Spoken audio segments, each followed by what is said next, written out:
Committee on Appropriations and Adjudication will now reconvene with discussions of the Fiscal Year 2017 budget proposal from the Mayor's Council of Guam. I want to preface this budget hearing, as well as all future hearings, with the fact that we have an impending 2015 cumulative general fund deficit of somewhere around $120 million. Moreover, more now than ever, we need to all understand that increasing expenditures against potential decline or flat revenue levels may not be realistic. We may all have to come to that realization either here or at some time in the very near future. As a reminder of that, this morning I got a revised budget from the Mayor's Council, and I believe all my colleagues have received it.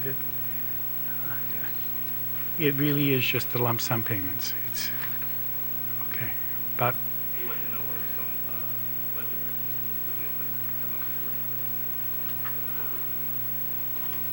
wonderful. I don't blame it. It would have gotten so high. It was 800,000, well, 780,000.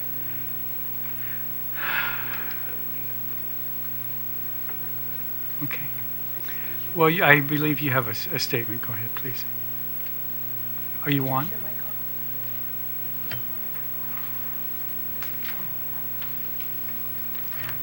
Half a day, Senators, Mr. Chairman, Vice Speaker B.J. Cruz, our Oversight Chair, Senator Tina Rose Munoz-Barnes, Senator Tony Morrison, Senator Underwood, Senator Frank Bloss-Ugham Jr. Half a day. We know this is an election year, and you must be, or may be, in the mood of giving. But I just heard your preface. So I want to let you know that we are fully aware of the financial condition of our government. So we will not pressure you. You know what the mayors do, and you know what they need to get it done. When it really comes down to it, all of you have always been receptive and attentive to the needs of our villages, and always tried to heed the call of our mayors and vice mayors. We especially thank our Oversight Chairperson, Senator Tina Rose Munoz-Barnes, for always leading the charge for us, even if it was not a popular thing to do. We fully understand that all of us in the government must toe the line and try to be resourceful with what we have. Our budget, as presented today, is a no-frills budget. It is straightforward and justifiable. Our approved budget for fiscal year 16 is $12,668,394. For fiscal year 17, we're asking for $14,382,871, an increase of $1,714,477. How, you may ask, can I say then that this is a no-frills budget? While we certainly can live with the same budget as fiscal year 16, the requested increase is something we either budget now or have to come back and budget later. At the onset of my testimony, I had mentioned that this is an election year. Therefore, just as we are sure the sun rises every day, then we are sure we will have 19 re-elected or new mayors and 7 re-elected or new vice mayors. What this means is that the Mayor's Council of Guam would need an additional $787,234 to cover for lump sum payments of accrued annual leave for all employees of the Mayor's Council of Guam, including mayors and vice mayors, in January of 2017. As I said earlier, we either include it in this budget request or you will have to appropriate it sometime down the road, but before January 2017. If it is included in this budget, then a provision can be included that it cannot be expended until January 2017 or for no other category than lump sum payments for accrued leave. We are requesting an additional appropriation of $25,000 to cover for the cost of the mayoral inauguration in January 2017. We may not even need to expend this whole amount, as we are looking outside the box and perhaps have the common oath of office simultaneously at the center area of the new Chamorro village huts and then have each mayor and vice mayor have their own little village fiesta at one of those 38 huts. It is an idea we're looking into to save on expenditures. The other big item that we are requesting is an appropriation of $240,000 for the repair and renovation of our 12 senior centers at $20,000 per center. The longer we do not attend to this matter of our centers, the more costly it will be to fix them. We look for any unused funds in our current budget to take care of the problems like leaks, air conditioning failures, broken tables and chairs, etc. Again, this is something we either appropriate for now or face the consequences of higher repair costs in the not too distant future. The Mayor's Council is requesting the appropriation of $475,000 to provide $25,000 to each village for their operations. The mayors have depended on this small amount for each village as it supports the requests of many village residents in need of humanitarian assistance, such as medical emergencies and referrals, disasters like fire, or unexpected tragedies. We are fully aware that all the villages vary in size, so the one-size-fits-all system really does not seem fair for large villages like Derrido, Jigo, Manilo, and Tamuning. But we do with what you give us.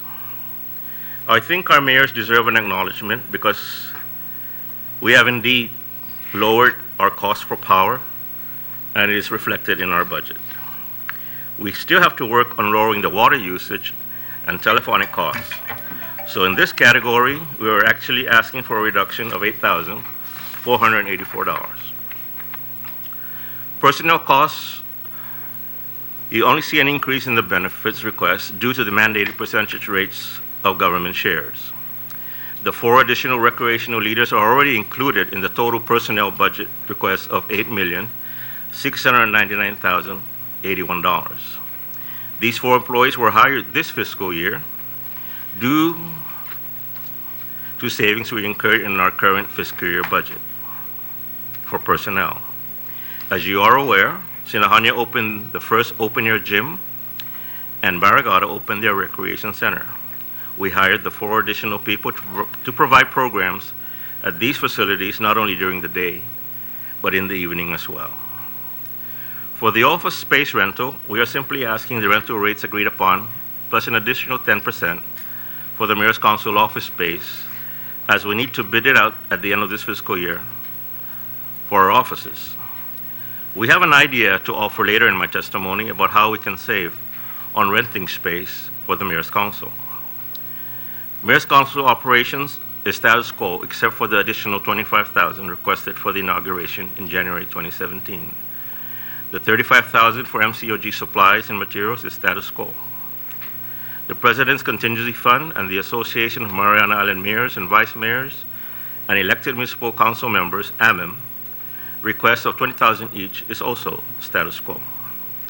The Streets Maintenance and Beautification Fund, which is SMB, the Public Safety and Social Education Programs, PSSEP, and the Island-wide Village Beautification Projects, IWVBP, are funds directly used by each of the villages.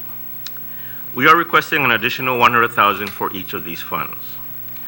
Again, no pressure upon any of you, but we just have to ask just in case. The ground maintenance for schools is working very well. Mayors have the flexibility to use their own personnel, purchase grass cutting equipment, fuel, parts, or simply contract out to qualified vendors. There is no backlog of payment to vendors as it comes from the Mayor's Council of Guam revolving account.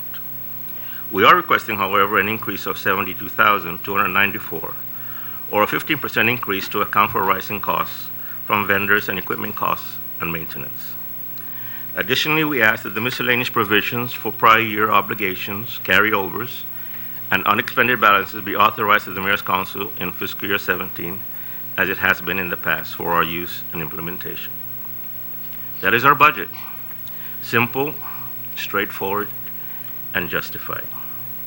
Just so you may be apprised, and in being transparent, we would also like to let you know that we do have other funds that are under our purview. The Limited Gaming Fund, the baby of Senator Morrison, we have $198,160.75 available in our accounts, although it shows a different account balance from DOA. We have had only two allotments releases for this fund. The last allotment was in September 30 of 2014. The mayors are allotting these funds on an evenly split basis. The allotments of the mayors are averaging between $13,000 and $16,000 based on the amount released by DOA. While you may see that mayors have money to use, it is not easy to repair a building with $13,000 or $16,000. The mayors are actually holding on to their allotments, hoping for more releases from the limited gaming fund so they can do major renovations on a one-time basis instead of piecemealing their repair efforts. The recycling fund has a balance of $348,142.01, which is being deobligated, and hopefully EPA will give it back to the Mayor's Council. The Senior Center Operations Grant from the Department of Public Health has totaled $659,318 so far, with an additional funding of less than $50,000 that we're currently working to receive. The majority of this amount is for personnel. There are no funds available for major equipment such as air cons or for any major repair of the facilities. This, in essence, is our budget. Unavailable funds in our purview. The Mayor's Council of Guam has always been cooperative in keeping expenses and costs at a minimum. Our difficulties occur when we are mandated to do more, respond more, and give more without the corresponding funds to offset the more of what we do provide. We are confident, however, that you will support our requests so that the Mayor's Council of Guam can continue to do the good that it always strives to do for its residents. And now that I have asked for money, please allow me to offer ideas on how we can make or save money. 1, establish the Tizen Fairgrounds as a site to allow the Mayor's Council of Guam or any other village to host festivals, concerts, fairs, day markets, night markets, what have you.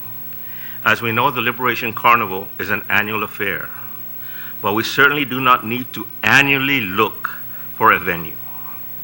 Many villages would love to host flea markets, but do not have the venues in their villages that are adequate for such a venture. Funds generated from these events can assist the villages in enhancing their programs. Any village that hosts an event at Tizen would be entitled to receiving the proceeds of such event directly to their non-appropriated funds. The Mayor's Council is willing to work with any senator to make this proposal become a reality.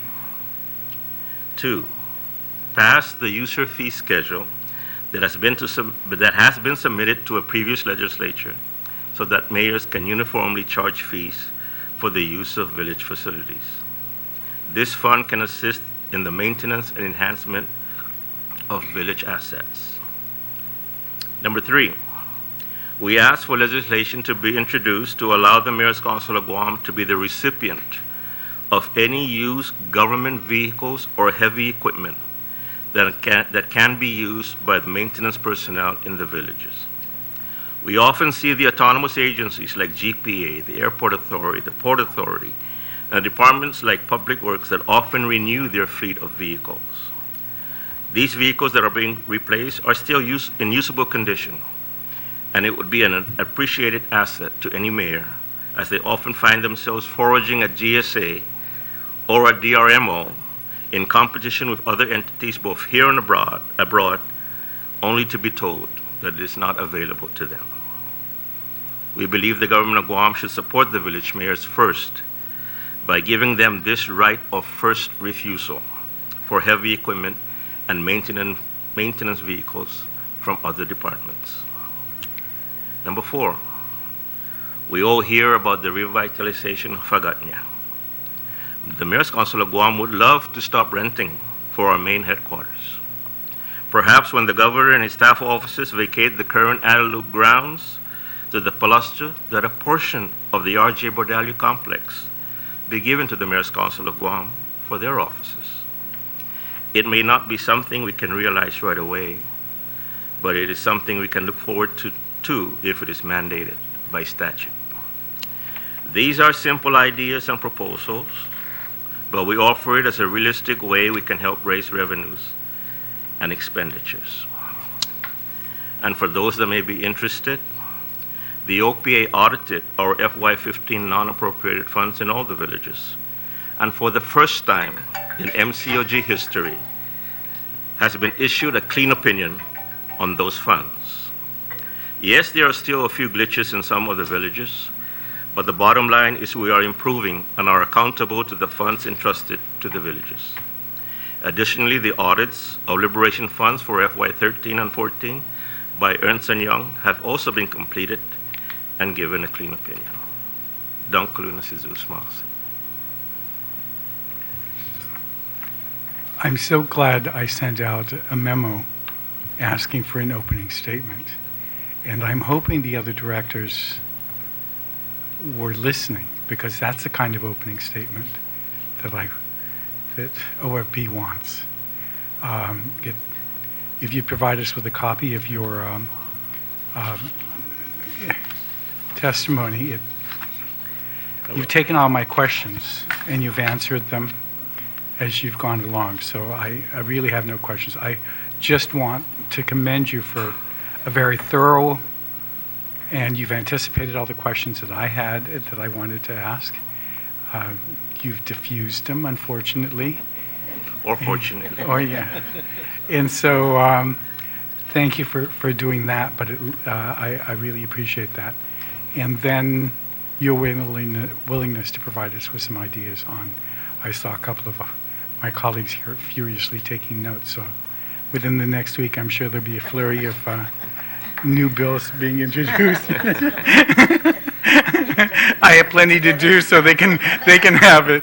But thank you very much. But no, seriously, I really appreciate the fact that your presentation detailed everything that we needed to know, what the costs were, the personnel increases, all the amounts. I have no questions. I just want to thank you personally for an excellent testimony. I just hope that the directors of all the other agencies heard that and understand that when I send out a memo about coming in with an opening statement and to explain what it is that they can and cannot live without, that they will also be forthcoming. And since you have some of your colleagues here, My bosses. Your bosses, yes. That's right, I'm sorry. And there's a new young lady. She looks refreshed because she's not running for mayor. You don't have to. Boy, maybe I should do the same. But No, we need to you the there. mayors, we really want to thank all of you for the work that you do.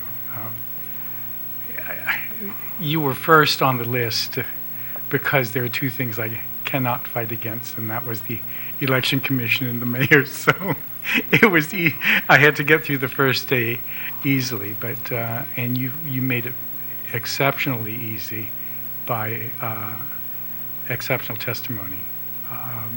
Thank you. Explaining everything that you're asking for, and the fact that it's not fluff, that each one was justified, and just make it very difficult for us to even take a second look at your budget because you justified it. So, my colleagues, you're the chair of oversight. So. Thank you, Mr. Chair, and thank you again for being the vice chair on this committee. I want to take the time to thank all the mayors who are here, and of course use Mr. Sablan, the executive director, in helping as we were looking over the budget and talking about the ideas that we can move to try and make the mayor's offices more sustainable in not just keeping their NAFs, but how could we get new resources into the villages and sustain them. and our concept with the Teaden Fairgrounds, and that we've talked about for how long now, that we might truly see the fruition of that. One of the questions I wanted to ask was, based on the basic concepts, was what exists today in as far as the infrastructure. Can you just very briefly share with us what kind of infrastructure is there in case we needed to expand on that? Because you and I, we've been working on that for a while with the president. Well, for this year, we actually built a stage for Teasen. We purchased this year the 4 toilets, which consists, I think, 20 different toilets and urinals. We purchased it this year instead of renting it. So that's in our inventory of assets.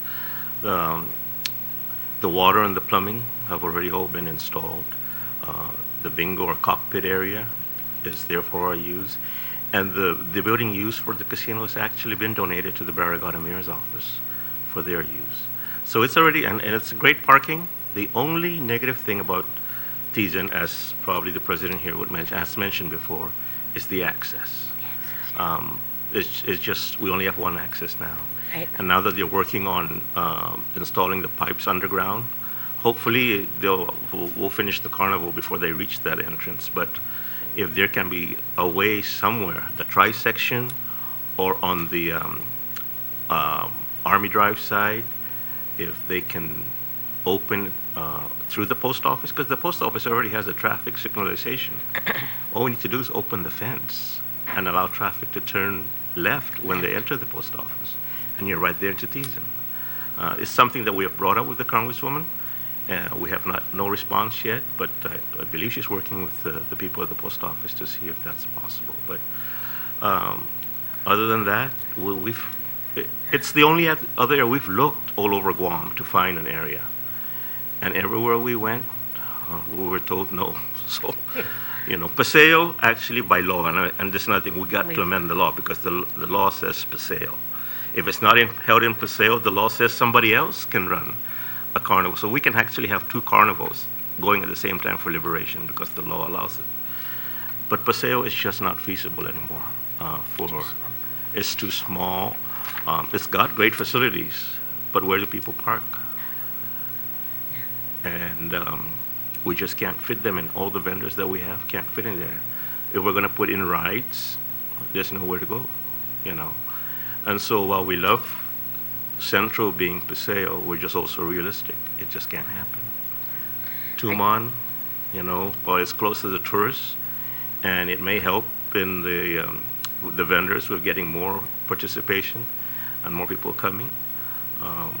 We already know that it's a residential area on top, and the traffic that will be going by in Tumon would be something that they are not in favor of. So, And then on that same effort, Mr. Sablan, we talked about the possession, who really owned the property there. And do we still have the MOU with the Department of Parks and Recs on this facility? That belongs to Parks and Recreation. And that continued relationship and the MOU there is still in place, right? We would have to work it out with the new director now. The only area there that is around the carnival that's not being used by us is the area leased by Parks and Recreation to the paintball entity. Right. I think he has a lease there for a couple more years. And I'd also like to add that you've seen the roll-up doors and booths that are there up in Teasen. There are 57 of those, and those belong to the Mayor's Council of Guam. And so we would love to do like a day market or a swap meet, and have people come in and we'll have music on the stage and things like that. And I mean, whatever village wants to do it, they can all take turns every week, village by village, and sponsor it and make money for their non-appropriated funds, so that we don't have to keep asking money to, buy computers or to repair the gyms or buy balls and things like that. So any small amount that comes in would help, certainly, the villages. Thank you, Mr. Chair. I also just want to ask maybe just one more as it relates Mr. Chair, if I may, in request for the contractual services for the accounting firm, and I just wanted to, as we were looking over the records, to see the possibilities of the AO or the AA, and what's your status there, sir? I have two wonderful ladies that work at the office. They're actually clerk typists, one. But all they do is accounting tech work. There is no longer need for a clerk typist at our office. We've had them audited, their positions, and DOA agreed that they should be changed to accounting techs. The only caveat there is that if I do upgrade them to accounting techs, they no longer work for the Mayor's Council of Guam. They would have to be over at the Department of Administration because they do not allow accounting techs in other departments. That's what I've been told. But I'd love to reclassify them because they certainly deserve it. The work they do is not that of a clerk typist, and they do accounting tech work, accounting work. I mean, they represent many of the mayors when they go to the audit entrance interviews and exit interviews. And so, yes, that's why we're asking for that money, to assist them because they can't do all that work. One more, Mr. Chair, if I may. We've always talked about housing the MCOG and the request for working with Adelup on if they were to vacate that MCOG, be given that opportunity to take portions of that.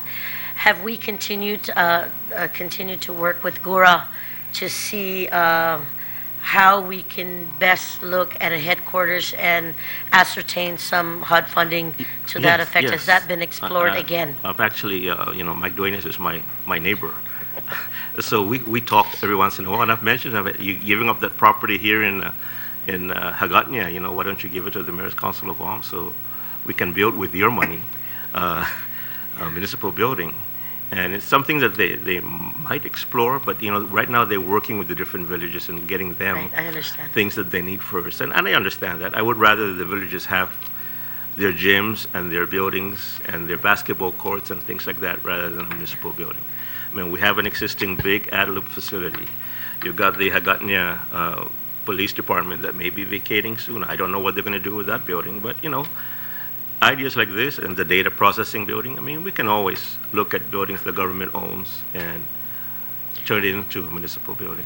Yeah. We just thought that with our efforts on working down with the multi-facility down in Arahan, that we could at least vision that for MCOG also. And that our relationship with our committee, with the Mayor's Council, and with all the mayors and the vice mayors, that we will continue to leave no stone unturned, because there's a lot that you do, 24/7 responders to everything you do for your village residents. And I just want to say thank you. And it was great talking to you last week and going over the brief of the budget just to make sure that he'll be happy when he talks. So thank you, Mr. Chair.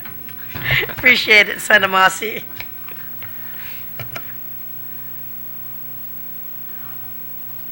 Thank you, Mr. Chairman, and thank you to the Mayor's Council, Mr. Sablan and the mayors. I thank you for bearing with me, and I thank the mayors for some of the responding to a lot of the information that I was requesting regarding the limited gaming fund, and I thank you, Mr. Director, for bringing that up, because the information provided by the mayors was very helpful in allowing to generate a reconciled report on the limited gaming fund, and now we discovering there's some disparity with the split amongst that, and it will definitely help us to understanding that there is money in that account. It will definitely, with information provided, allows us to, when we meet with DOA and BBMR, to figure out what's going on here with the timely release of that monies, and and also the disparity of the three entities, and it was supposed to be all split 1/3 or 33% equally. So I just want to thank you, and thank you for bearing with me, and it was for a purpose to see what's going on here, the fund, knowing that it is generating revenue. I wanted to figure out how and why it's not getting out there timely. So I thank you for the information. Thank you. He's so polite. So I'll ask the question. Did I hear it correctly? The last date that you got a release? September 30, 2014. So I did hear it correctly. Yes. 2014. Yes. We have a letter dated May 25th, 2016 that shows we have a balance of $319,836 at DOA, but it has not been made available to us. Okay. No, I just wanted that. Yes, 2014. Okay. I think they heard it. Senator Underwood?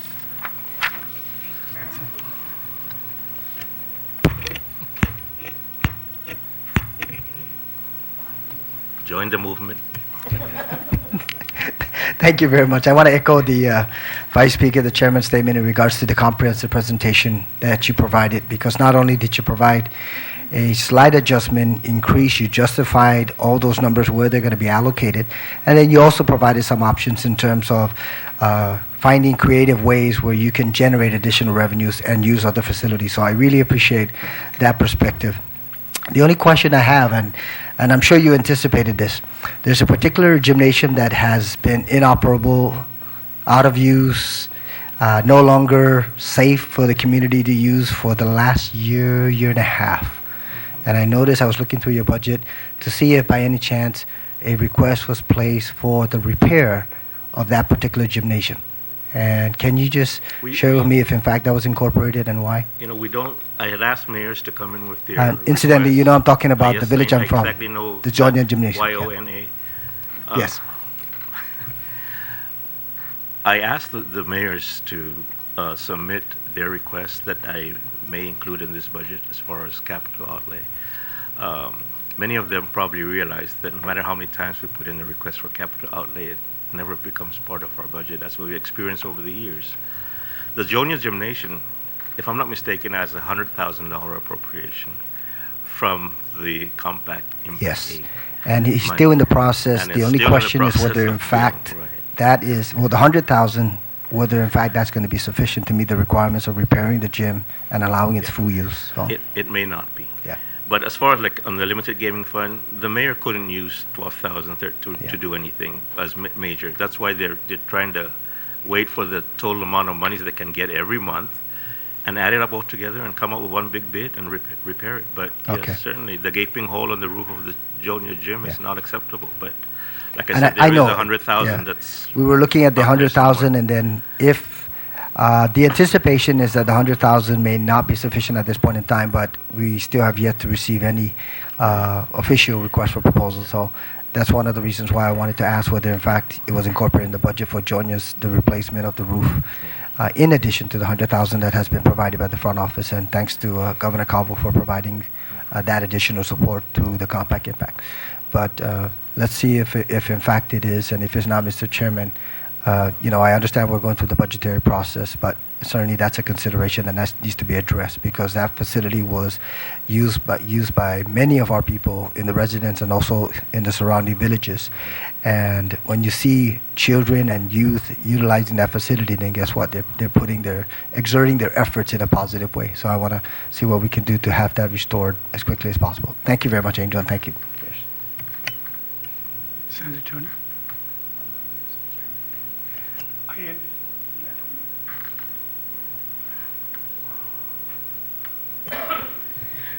In regards to Senator Huggins' request about the Junior Gym, I just want to let you know that we are currently working with the Department of Parks and Recreation on repairing 7 of the gyms around the island that were all being given the $100,000 to make repairs and renovations. So the only reason why I didn't mention it because it's not under my purview. The 700,000 is under the purview of Department of Parks and Recreation. yes, thank you.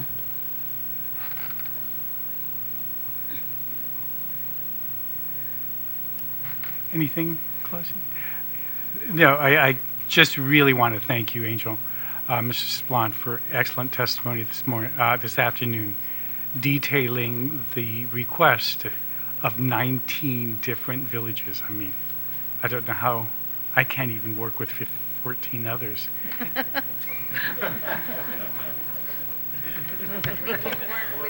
you guys see that? You guys see that? And you do an excellent...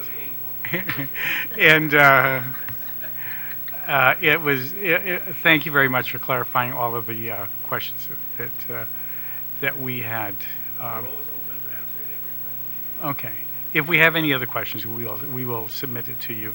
You did submit this morning the request for the lump sum, and can you, at some point, will you be able to break that down for us, or okay? Sure. All right, then I'll just ask it, and you break it down for us, so then we understand what. Yeah, because you said for 217 employees, and so thank you very much if you can provide us with a breakdown of that. Otherwise, go ahead.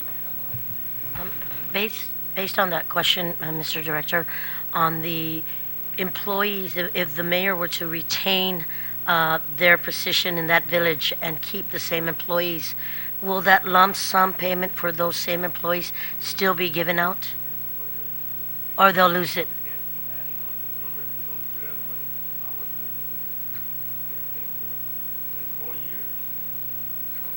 Much as that when they earn 8 hours. Okay. Most of them tend to lose their hours instead of get paid for it. There's a max of 320. Just wanted to make sure. Yeah. Okay, thank you. Thank you very much again, mayors, for all the work that you do for all the people in the villages. And since my colleagues have no further questions, I want to thank all of you. And this budget hearing will now recess until tomorrow morning at 9 o'clock, at which time we will be hearing the presentation being made by the Guam Police Department.